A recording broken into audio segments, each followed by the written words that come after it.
tutela antecipada incidental. Bom, agora sim, estamos gravando, né? Dando continuidade aqui, então, à nossa aula de hoje. Agora a gente vai falar um pouquinho, gente, sobre a tutela antecipada incidental, tá? A diferença é bem sutil. A gente falou lá que a diferença, basicamente, é que uma ocorre antes, né? Ou contemporânea, né? À propositura da petição inicial e a outra no curso do processo, não é isso? Então, a diferença aqui, ela é bastante sutil e ela diz mais, tem mais a ver aí com o momento processual do que propriamente falando em relação ao objeto do pedido, porque o objeto do pedido é o mesmo. Né? O que você quer aqui é antecipar os efeitos no todo ou em parte de decisão judicial futura. Ou seja, você quer agora aquilo que lhe seria concedido ao final do processo, né? Aí, olha só o que apareceu aqui para a gente. Ó, o primeiro requisito aqui do endereçamento, isso daqui não muda, né? Você vai dirigir a sua petição aqui para o juízo que está processando, né, o processo, né? É um pedido que você faz, é um incidente processual, portanto, né? Como o próprio nome já sugere, né? É uma petição que você junta dentro do processo. Tá? Aqui não estamos tratando de hipótese de um novo processo. Não tem necessidade de você ajuizar um processo em autos apartados. Esse pedido aqui, portanto, é feito dentro do mesmo processo, por meio de simples petição, tá? Então, você faz lá o endereçamento, né? Coloca lá a qualificação, o nome da ação, né? E você, no título ali, você já coloca ali para o juiz ali que se trata, né, de um pedido de tutela antecipada de forma incidental, tá certo? Olha só, mesma situação aqui, tá? A diferença é que essa narrativa fática aqui, agora, você não vai precisar contar toda a história que você contou lá desde o início do processo. O que eu sugeri a você aqui? Fazer um breve resumo, né, do processado até aqui, né? Digamos que você entrou com o pedido inicial, fez a citação da parte, ele apresentou contestação, né, juntou documentos. A partir da análise daqueles documentos lá, você conseguiu visualizar melhor ali os requisitos, né, o preenchimento dos requisitos para a concessão da tutela antecipada, ou então você vai tratar aqui de uma situação que surgiu no curso do processo e que pode causar o perecimento do direito, né, principalmente quando a gente vai tratar daquelas hipóteses, né, do perigo da demora. Então, aqui, basicamente, você vai fazer um resumo do processado, um relatório do que aconteceu no processo até aqui, do que se trata a ação, qual que é o pedido, se já foi apresentada a contestação, quais os documentos foram juntados, enfim, basicamente um resumo do que aconteceu no processo até o presente momento, tá? O direito também entra dentro dessa mesma esquematização, não há necessidade de você repetir tudo que foi dito lá na petição inicial, basta você demonstrar para o juízo aqui qual é a matéria de fundo que está sendo tratada nesse processo, ou seja, qual que é o direito, quais são os principais dispositivos que estão sendo aqui analisados ou que vão ser objeto de análise, né, para o julgamento desse processo. E daí você já coloca ali, né, o tópico ali da sua tutela antecipada, tá? Então, olha só, portanto, conforme demonstrado no corpo da presente petição, restou patente a probabilidade do direito do autor. Contudo, além dessa situação, está presente também o perigo de dano. Caso Vossa Excelência não conceda a antecipação da tutela, aí você vai narrar para o juiz, ó, tem a possibilidade, né, caso não conceda a antecipação da tutela, aí você vai narrar aqui para o juízo qual que é a situação que vai legitimar essa urgência, tá? Lembra lá que eu disse para vocês que a concessão ou não da tutela antecipada está dentro daquilo que a gente chama, né, da liberdade do juiz, está dentro desse espectro da liberdade do juiz? Então, olha só, ele até coloca isso daqui, ó. Esse juízo tem a possibilidade de conceder ou não a tutela antecipada. Aí ele vai explicar, ó, em havendo a concessão da tutela, o autor poderá proceder à cirurgia, afastando o seu risco de morte e, durante a instrução processual, provará a existência do seu direito.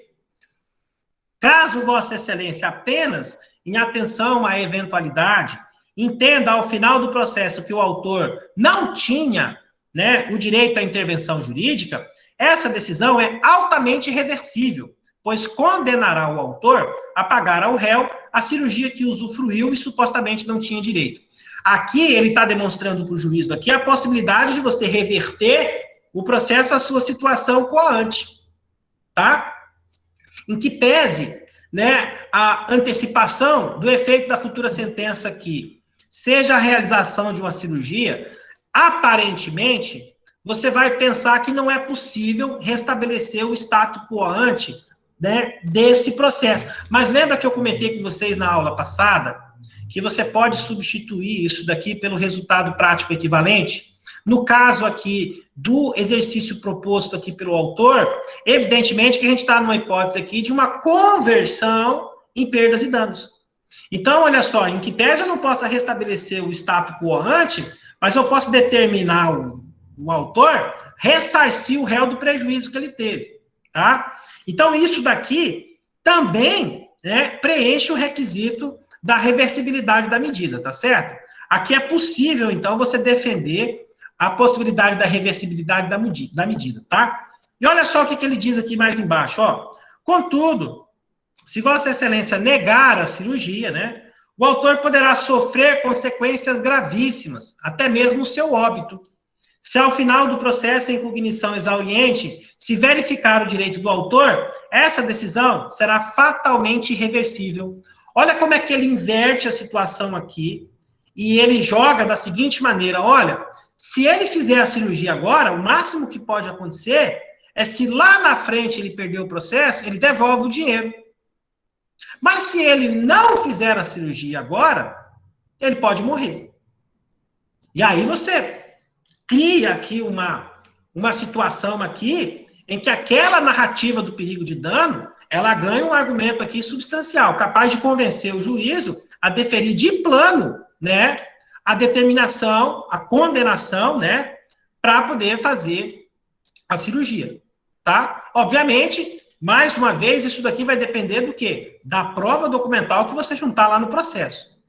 Evidentemente, isso daqui você vai ter que demonstrar os laudos, né, os atestados, né, todos aqueles relatórios médicos que indicam a urgência e a necessidade da realização da cirurgia, tá? É isso daqui que vai ajudar você a convencer o juiz a deferir de plano para você a tutela antecipada, tá certo?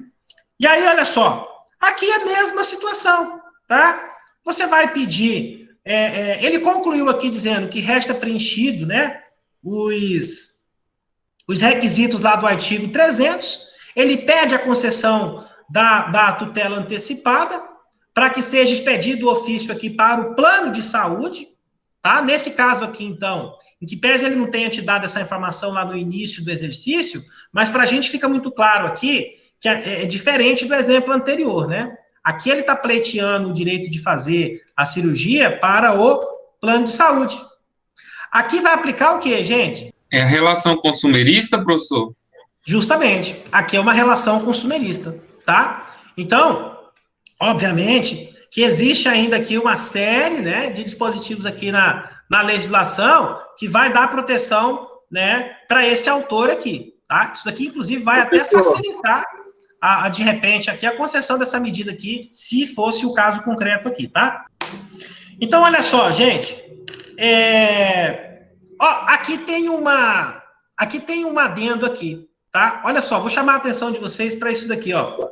Caso o réu não cumpra o preceito, requer a fixação de multa pecuniária diária a ser arbitrada por Vossa Excelência. Essa multa aqui, tá? Os doutrinadores chamam isso daqui de astreítes, que é a multa combinatória por descumprimento de decisão judicial. Normalmente, ela vem determinando o cumprimento de uma determinada decisão sob pena, né, de pagamento de multa por atraso, pode ser de um dia, pode ser por hora, pode ser por mês, pode ser por evento, depende aí de cada situação dentro do caso concreto. Aqui a gente verifica aqui que esse instrumento aqui, que é um meio coercitivo de você obter a prestação jurisdicional ou de o próprio juízo, né, impor o cumprimento da medida de forma imediata, isso daqui é para desestimular a parte contrária, tá, de não cumprir a medida. Isso aqui serve como um desestímulo, né, para ele, aliás, perdão, contrário, serve como um estímulo para eles cumprirem a medida, tá? Veja que essa multa aqui, ela só vai ser efetivada caso ele não cumpra com a medida. Por isso se diz que o caráter dela é coercitivo, tá? A multa só é aplicada caso ele não cumpra. Logo, a função dela é o quê? Estimular a parte contrária do cumprimento da medida, tá?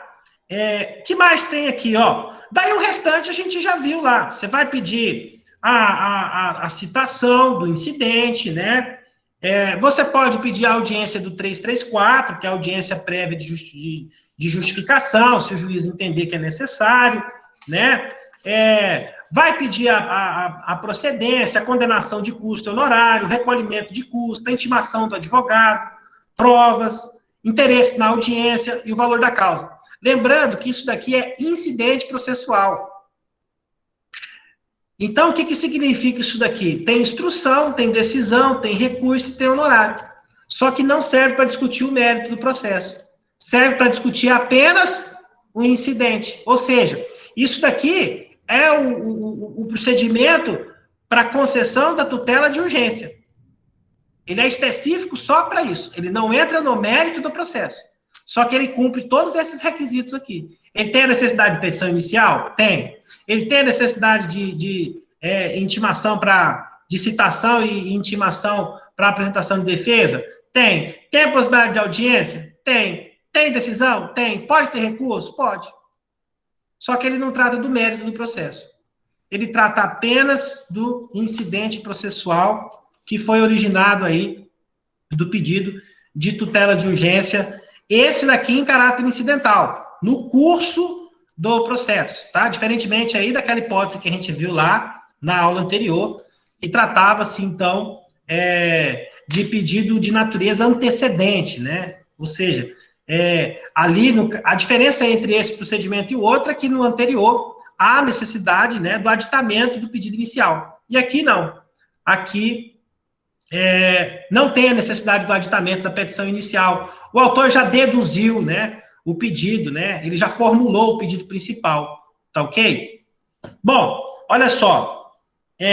O que eu tinha para poder falar com vocês aí a respeito de tutela antecipada, né?